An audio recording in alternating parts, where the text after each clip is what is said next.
Hey everybody, Stu Smith here going live. Hope all is well. Happy Tuesday. Today is our CSS critique day, but before we start showing some CSS videos, we'll also be taking some questions. Send your questions. Had a lot of questions yesterday, some about the whole buds thing. We can go into that a little more if you want, especially if I need to clarify something. Um, but one of you guys gave me an idea to write an article, and this is it.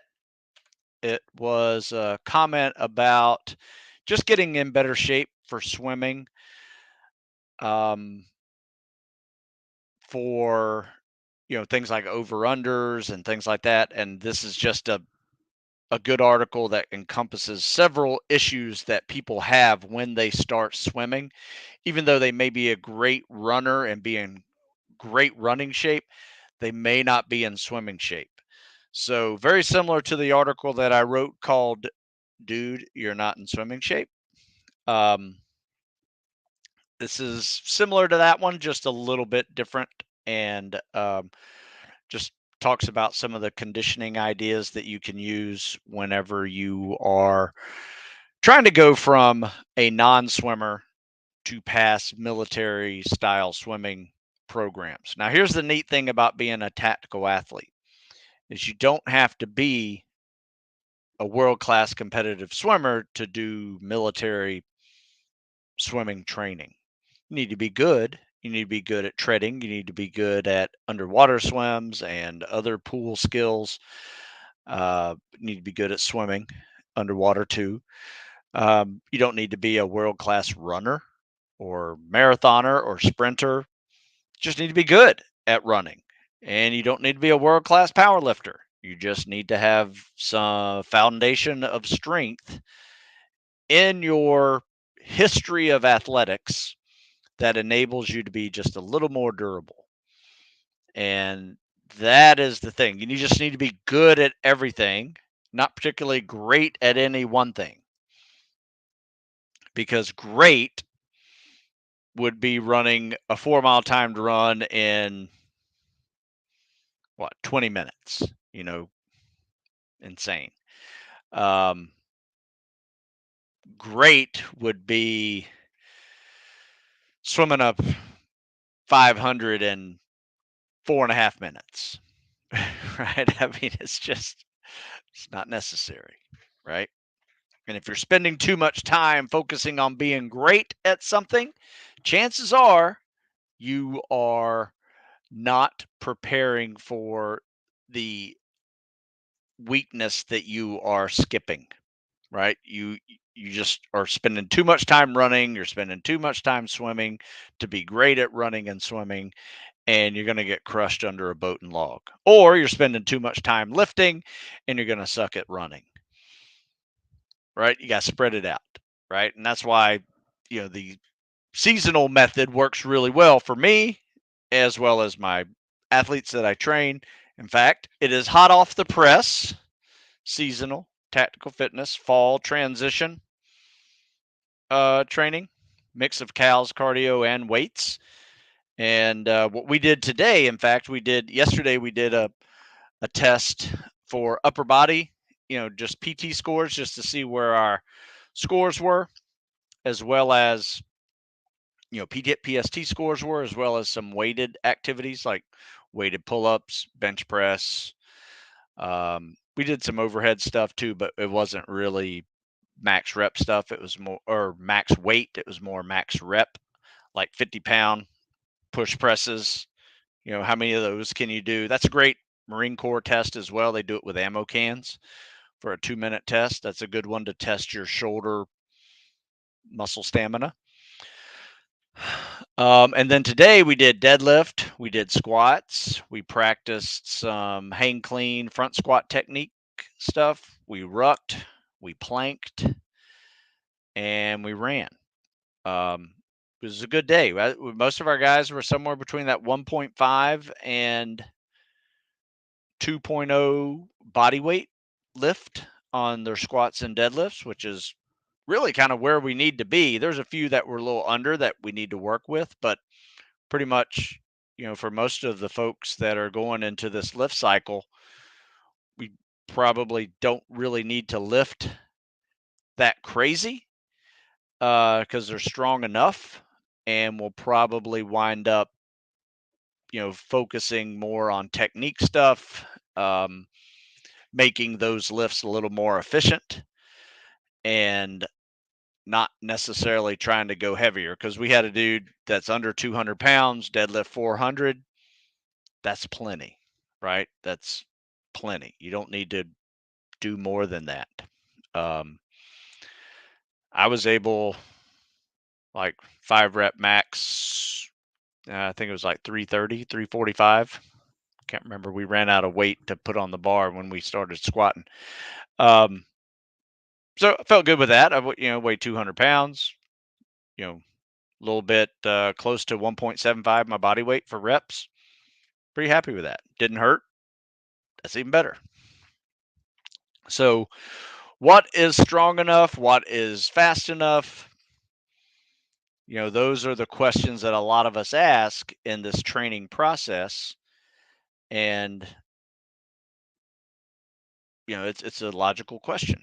In fact, I have a decent assessment tool that you can use to kind of grade your performance with folks that have made it through their selections. I just took an average score of all the guys' scores that made it through and created this little assessment tool.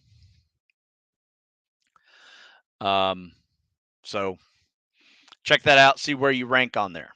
All right, so let's take some questions and we'll do some videos here as well. Make sure I got everything pulled up. All right, we're good for videos whenever that happens. All right. Hey, want to thank you for your help the last 2 years. Your videos and programs aided me. And oh, nice work, man. Good job. Get after it. What's up, Alex? How are you? Oh man, going nuts. Sweet, you did that frogman swim and now you got the bug. That's good, man. Good for you. As for AFSW finned swims, I found a lot of success kicking with both fins at the same time, doing the dolphin kick as opposed to scissor kick. Will that work for A&S? Good question. I'm not sure. They may want you to do the lead arm, trail arm version, which is, just flutter kicks and on your side. Not sure.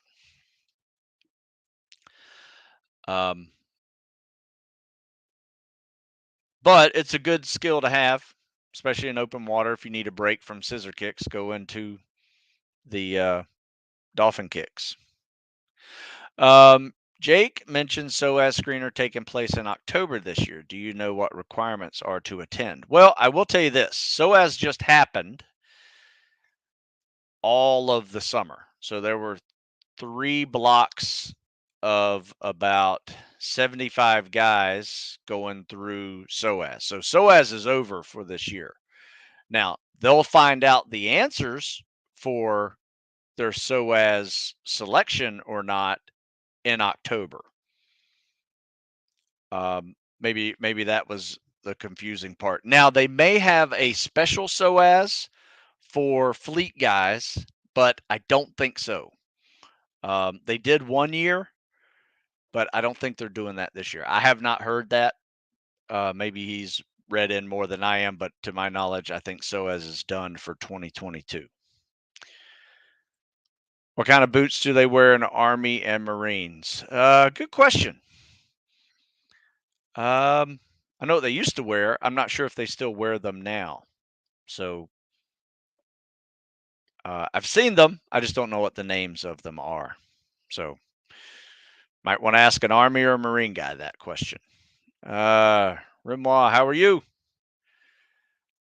Heard you say in the past that you don't drink coffee at all. I do not. I just don't like the taste of it. I drink tea. In fact, this was unsweet tea. Is it because you don't like the taste? Yes. Both. it it gets my heart rate way too high. So I don't like it for that reason. And mainly my first time ever doing it was a cappuccino in Italy whenever I was on deployment out there. And um yeah, I thought I was going to have a heart attack when I tried to run right after breakfast. So, I've just been leery ever since, um taking in too much caffeine. Some people are not affected by it. Some people are. I'm just one of those guys. I think that I'm a little affected by the anytime I do cardio, I don't like to do caffeinated drinks. Period. Not even tea. I'll drink tea after a workout. Do they do log PT in Army and Marines? Yes. What does your schedule generally look like? What are you asking there, Mikhail? My weekly schedule? Workout schedule? What are you asking? While you figure that out, I am going to show a video.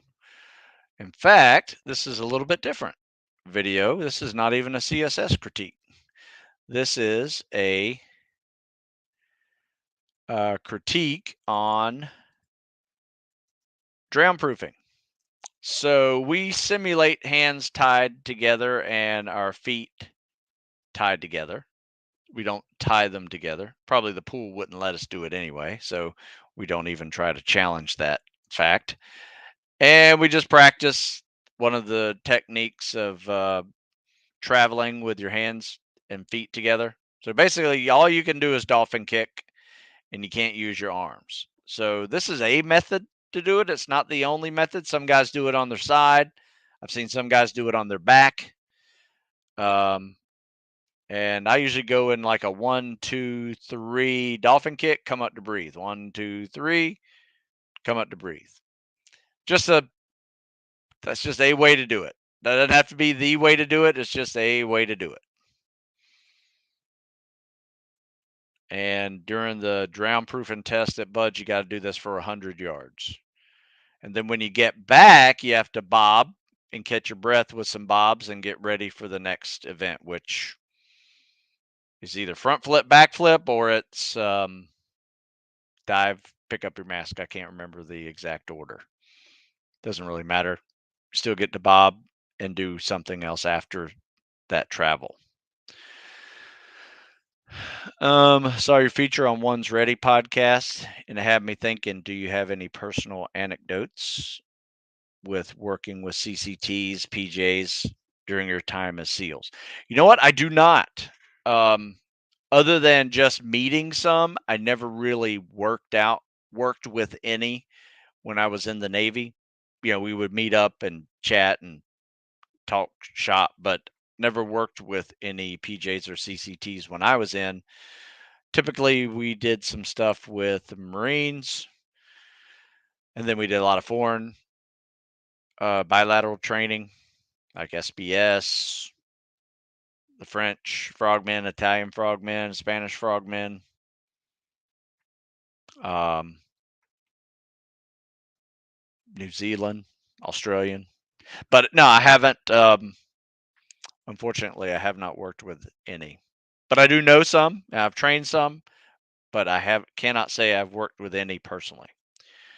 Are there any major differences in Army training programs other than increased, decreased rucking, land nav? This was a question from yesterday. I did not get to answer. Um, yes, there's significant increase in rucking and decrease in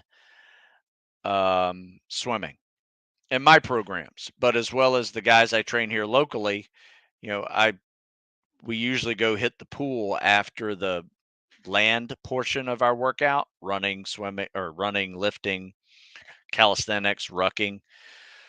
Um, and then the guys going Navy or needing to swim will go to the pool, finish off the workout there, where the other guys will continue to do some more longer distance running or rucking.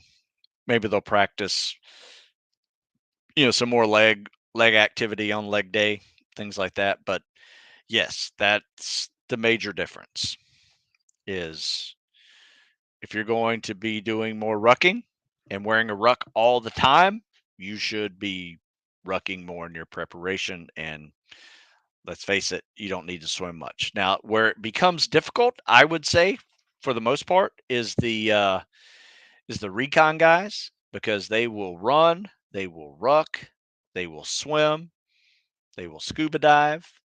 So I would put them into like a third, a third, a third. It is that important. Now, if you had a weakness in one, you would probably want to, do more of that weakness just to get better at it. But typically, a third, a third, a third of training time needs to be devoted to each of those events. Whereas rucking, I would say, in the rucking to swimming and the Rangers and SF would be like 90-10. Um, running, running and rucking 90%, 10% swimming. Um, and you can use swimming mainly as just a cool down activity, loosen up your hips, things like that after rucking. But there are a few water evolutions, more like survival swimming than anything. And SEALs is up there with a little less rucking. Yeah, like you do ruck third phase and you carry some loads around second phase. And then, of course, first phase is, logs and boats. So there's some more load bearing activities there, but which you have to prepare for. But at the same time, rucking in itself isn't that big of an event at Buds, but swimming is. Um, Mikhail says daily, weekly schedule like training, work, spare time. Um, I usually train every day, Monday through Friday, 6 a.m. to 8 a.m. And then I come to my office, which is right here, and I do one of these podcasts Monday and Tuesday. I write articles Monday, Wednesday, Friday. Um, just do admin stuff until noon. Then I usually go swimming at noon. I do a second workout at the Naval Academy in the afternoon and then come home for the evening. And if I have more admin stuff to do, I will. I get a workout or a article idea, I'll start pumping on that thing. I am trying to finish this series, so I'm spending a lot more time writing like that. My next cycle is the winter cycle, so I need to have that done probably by the end of at least next month. Um, and then I'll get spring and summer done probably between November and December just to have it ready for the new year. Um, and in spare time, I like to go to baseball games. Yeah, hang out, read, watch TV, play with my dog. That's about it. But I do have kids, so that's a responsibility too. So I have fun with them and hang out. What do they do in SQT? Everything they did at Buds plus a whole lot more. That it's all cool stuff. So they do diving, they do shooting, they do explosives, they do jumping out of airplanes. Um, just more an advanced tactical level, not necessarily a level of uh, physical difficulty compared to what they just endured at Buds. Still tough. They still work out. They still have standards to meet. But SQT is a tactical school. They're going to learn all about the job that they're about to go do. They've passed the test, the hard test. Now they're learning all the things that they need to know before they go to the team, where they will continue to learn what they need to know to be able to go deploy and do their job around the world. That's how it's set up. Let's see. I think that's all the questions there. Let's see what I got here. Got a few. We got a swim with fins here. Let's see. Can't remember if I've done this one or not, but we'll do it anyway. All right, because what I like here about this one is someone was talking about dolphin kicking. There's nothing wrong with dolphin kicking. We dolphin kick all the time, especially off the wall, just to get some momentum going. Now, the one thing, and in fact, this is a pretty decent dolphin kick version of this. He throws a little scissor kick in there, throws some dolphin kicks in there. My suggestion would be to stay on your side a little more, but especially when you're trying to scissor kick, because it gets the leg out of the water almost. So he's just kind of mixing it all together there. So you got a little flutter kick in there. He's got a scissor kick. He's got some dolphin kicks. There's nothing wrong with doing this with some diversity, right? Because when you do this for multiple miles, you're going to want to change things up a little bit because your hips get tired. You want to change sides because it changes your kick a little bit. And you may want to play around with this dolphin kick too, especially if something gets sore, hamstring gets sore or something, and you feel like, scissor kick is interfering with that. You may want to play around with some dolphin kicks because tend to work the front side of your hips and thighs. As you do that, you stretch your abs a little bit. So be prepared for that kind of soreness that occurs after a lot of dolphin kicking, which can interfere with other activities if you have them afterwards. But yeah, I don't have a problem with people doing that. I think that's great. And there may be a time to strategically add that to your swim training and swim testing when you're out there actually getting tested in it. So mix it up. If somebody's watching you in a pool and you got to do scissor kicks or constant flutter kicks, do what the instructor says. But when you're out in the middle of the ocean, or not in the middle of the ocean, when you're in the open ocean, you know, get and it's working for you, do whatever you can. All right, as long as you're not making splashes out there, it's going to be pretty good. Let's see. Did I miss any questions up here?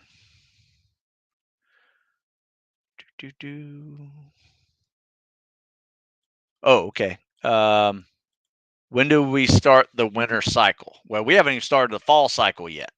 We are just in a process of transitioning out of the summer cows and cardio high mileage running cycle, which we're still in. We just used 2 days of this week to test to see where our scores were on PST numbers, running numbers, swimming with fin numbers, as well as some lifting numbers, just to get a kind of a understanding of what we're going into as we make this fall transition. Um, so we are, probably going to do the fall by the end of the month. So I would say probably last week in September will be the first week of our fall season. And that's kind of a transition where we decrease running a little bit and we um, decrease the repetitions a little bit, and we increase the weight. That may start off with sandbags and weight vests first, and then we gradually move into more barbell lifts and things like that. In fact, I do have something I want to show you guys. I just got back the cover from the for the next book, the Winter Lift Cycle. And so, yeah, we're outside lifting in the winter, running in the winter, rucking in the winter. And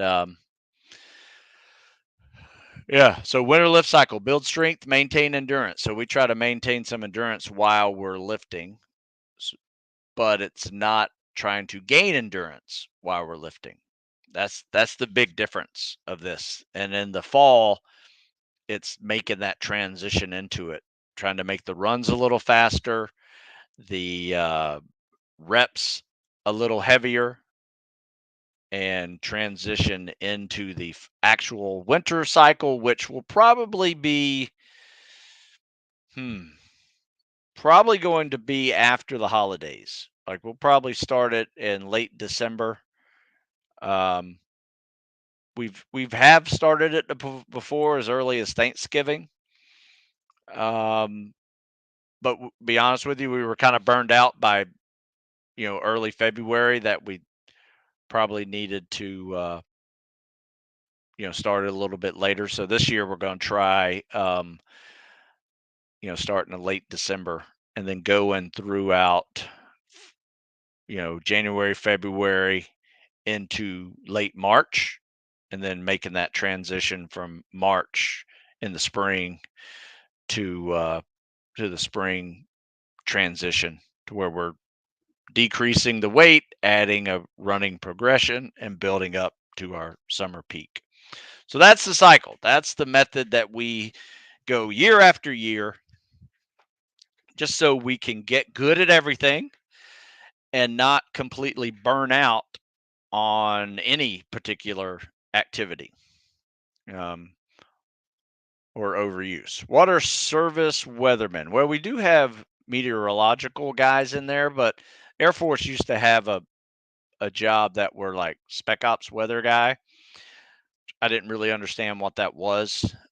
They have since gotten rid of that and created the special reconnaissance, uh, special, what is it called? Specialty code for the Air Force. Um, Completely different job too. They didn't just change the name. They actually are frontline operators. So it's a good gig. Let's see, Superboot, what causes most guys to quit? Is it lack of aerobic capacity, leg injuries, shin splint, stress fractures?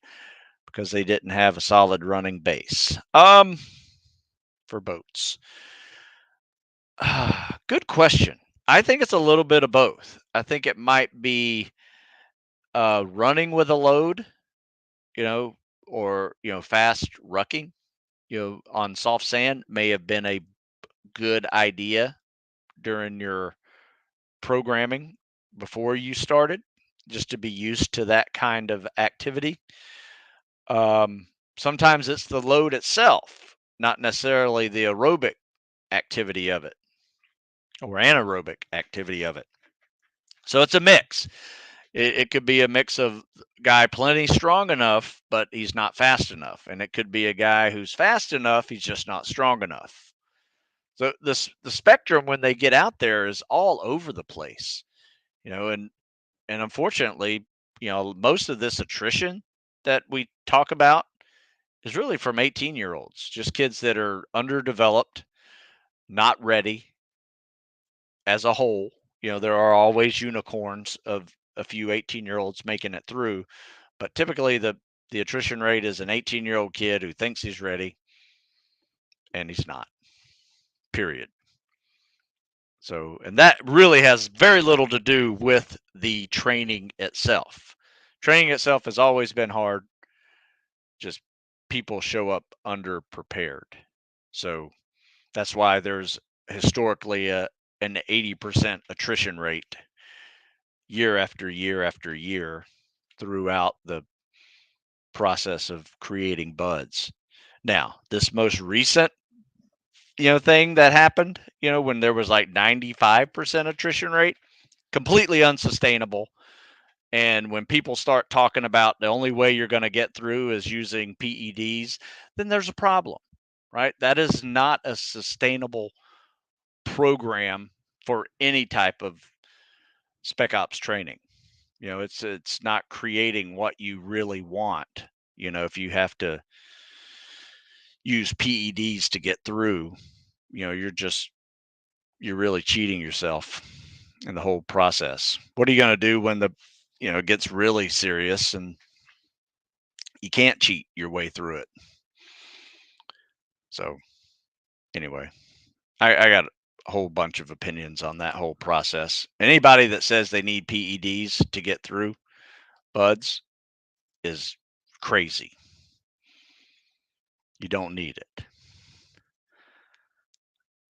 Let's see. Gary says, enjoyed the book Rogue Warrior. Have I ever worked with Dick Marcinko? No, I haven't. I read the book back in the 90s, but I have not ever met him or worked with him. I'm assuming that decreased running will do fine for muscle memory in running. I'm not sure what that means. And taking it slow with shins. It will. I will increase swimming though to retrain my shins. I see what you're saying. Yeah, sometimes the less impact is better. Something I like to do with guys that have shin problems and can run, but they need to run limited instead of like hitting them on a long, slow distance run that's just going to make them hurt for a week. What I do is I will push them on a bike hard, like for 20 minutes on a bike, and then they do like 20 minutes of running, but they get 40 minutes of really good cardio with only 3 miles of impact. So that's how you kind of get the extra cardio. Now you can do it with swimming as well, absolutely, and you should. Usually, what we do, we bike, run, then swim. So it's basically a triathlon for those guys that are having problems with shins or knee tendonitis, things like that, typical running injuries. And basically, 2/3 of your cardio is non impact cardio. That's a way to do it versus just beating them up and, hurting your shins. What foods do they eat at Bud's? Just regular Navy chow hall food. I wasn't necessarily disappointed with the food they have there, but I wasn't impressed either. Um, it's not like your typical restaurant food, but it's also not diner food either. So it was good. I enjoyed it. Reminded me of high school lunches, but that was back when I actually had high school lunches that were decent. On the subject of toughening your legs and shins, what exercise besides long distance run can you use to toughen them up? See, I don't recommend long distance runs to toughen them up, because that's probably what's going to hurt you anyway. Um, we do a variety of things. Balance is a really good one, like one-legged activities, because do a stand on one leg blindfolded and then do some dumbbell movements like bicep or overhead presses with, and you'll see a serious amount of flexing going on in your shins. That's a good way to build it. But then, just ankle extension, flex, you know, that's going to do it too. Walking on your heels with your toes off the ground, um, working the backside of that too, and working your calves. So basically moving your heels or your ankles from a or from an extended position to a flex position is going to work those shin muscles significantly. Um, you can do that a variety of different ways with bands. You can do it with just gravity and standing. Um, yeah, but work on some balance stuff too. Get on a Bosu ball and balance. You'll see some serious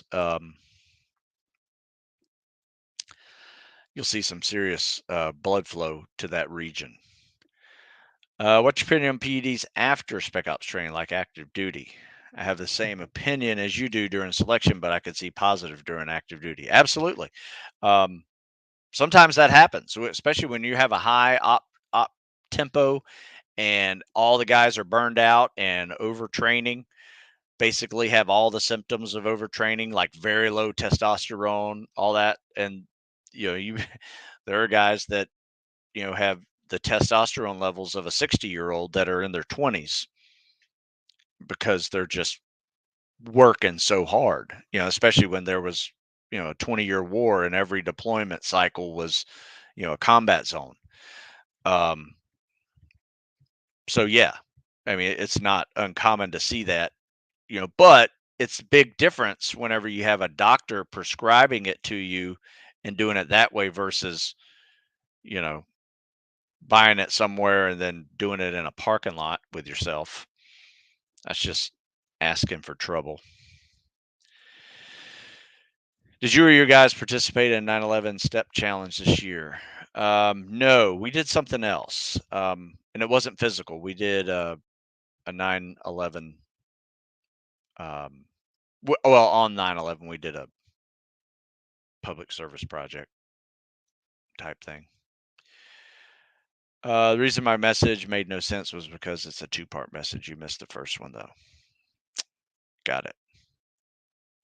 You should put 1 and 2.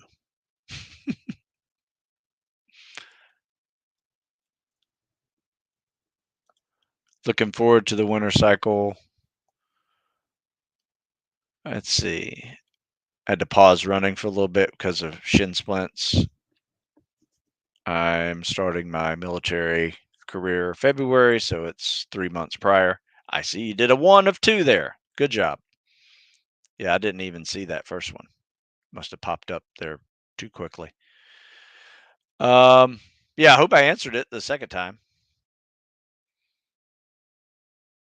Yeah, I'm assuming that the decreased running will do fine for. Yeah, you'll be fine. Run a little less, lick your wounds on your shins, but yeah, mix in some biking and swimming as well. I got you. No problem. Okay, let's see. Let me see if I have another CSS thing to show. I think I might have one more. Can't remember if I showed this one or not, but we're going to do it anyway. All right, let's see here.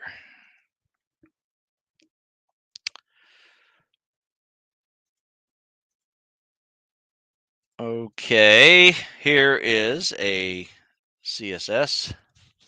See what it looks like. Kick off the wall, double arm pull, throws a little dolphin kick in there before that. That's pretty good. So top arm, bottom arm, kick and glide. This is really good. I like this. This guy actually went Army. So he was just using swimming as a cool down opportunity. I think he went Army. I think this is him. But notice that good streamline, good double arm pull, comes up first breath, past that yellow marker. Not much effort. Didn't lose any momentum in the transition. Top arm, bottom arm, 1 Mississippi, 2 Mississippi pull. Yeah, he's right on it. This is a non-swimming athlete that doesn't really need to learn how to swim for what he's going to go do unless he does like Army dive school or something. But that's good. It's a good swim. Personal question: what was your why to get yourself to and through selection? Good question. I knew that I didn't want to do any other job in the Navy. Period. I had no backup plan. Um, that was my number one job. And if I didn't get this job right out of the academy, I would done everything I could to lateral transfer into that job. So that was number one. And really, there wasn't really much why needed other than that was the community I wanted to be in, and Buds was the ticket to allow me to get to that community I wanted to be in. And so it was just, you have to do this if you want to get to that goal. I didn't need a fancy why. Yes, I wanted to serve my country. I always wanted to serve my country since I was a little kid. That's why I joined the Navy and had a few years to consider how I wanted to serve in that capacity. And after seeing all the options, I realized I wanted to do the spec war option and challenge myself in that way and be with a group of guys that also challenge themselves similarly. That was a big part of it. And I think going through buds with your fellow enlisted guys, that was a big draw to me, that you started working, as an officer, creating your reputation, your ability, right there with the guys. And that's that's what I wanted to do. Just wanted to do that, be a good example. And yeah, there you go.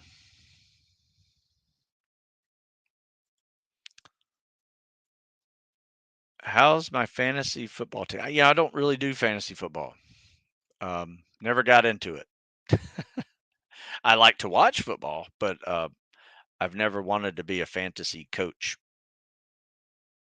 Just never really had the time to add that to my day. All right, so folks, I have a pretty busy day today, and I need to get out, cut this a little short. Um, if I didn't get your question or you come up with another question, just email me right here, stu@stewsmith.com. I'm happy to get that to you. Check out stewsmithfitness.com for articles and books and ebooks, other type of training, and you can do compete 20 code, save 20% on your next purchase. So I appreciate you listening this far. And until next week, we will be back. And if you got videos you want to send me, send them. If you just want to watch some swimming videos, go to my TikTok channel. Got some on YouTube and Instagram too, but TikTok is, you don't have to go hunting for them. That's just swimming. So it's pretty useful over there for that uh, lesson of teaching swimming. I like it. So, all right, folks, I got to run. I will see you guys next week. Have a good one.